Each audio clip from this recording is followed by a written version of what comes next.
যে যেখান থেকে দেখতেছেন সবাইকে ধন্যবাদ। আর আমি যে বিষয়ে আজকে কথাটা বলবো সেটা হচ্ছে যে আজকে আমার একটা এই মতো হঠাৎ করে একটা ফোন আসলো। তা উনি হঠাৎ করে আমাকে বলতেছে আপনার নামে একটা অভিযোগ আছে, আমি সিআইডি থেকে বলছি।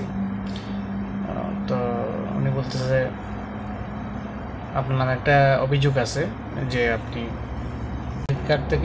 ব্যাংকের কার্ড থেকে আপনি 250 রিয়ালের কোথায় মানে ইয়া করেছেন, একটা ব্ল্যাকমেলিং করেছেন, মানে 250 রিয়াল আপনি চুরি করেছেন।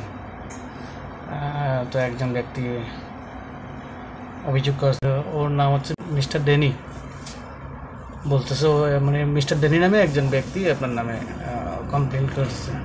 তো কোথায় করেছে সেটাও বলতেছে না, কোন জায়গা থেকে করতেছে সেটাও বলতেছে না। যে আমি স্ক্রিনে আপনাকে দেখতেছেন, এটা হচ্ছে নাম্বারটা আমি সঠিক পাই না, এই মানে আইডি থেকে বলতেছে, মানে আমি সেই আইডি থেকে বলতেছি। তো আপনাকে 15-20 মিনিট পর একটা ভিডিও কল দেওয়া হবে, ওখানে আপনার অভিযোগ সংক্রান্ত সব কিছু দেখানো হবে।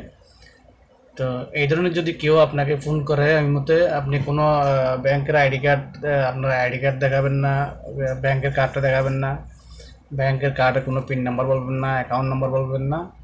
এই ধরনের কোনো অভিযোগের ক্ষেত্রে আপনি এইসব কিছু বলবেন না, ঠিক আছে?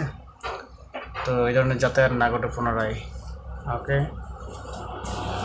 এই আর কি। তো সবসময় সতর্ক থাকবেন সবাই এইভাবে।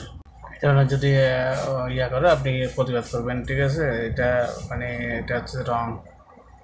এই ধরনের করে বিভিন্নভাবে আপনার থেকে টাকা হাতিয়ে নেওয়ার অপচেষ্টা আর কি, ঠিক আছে? ধন্যবাদ সবাইকে।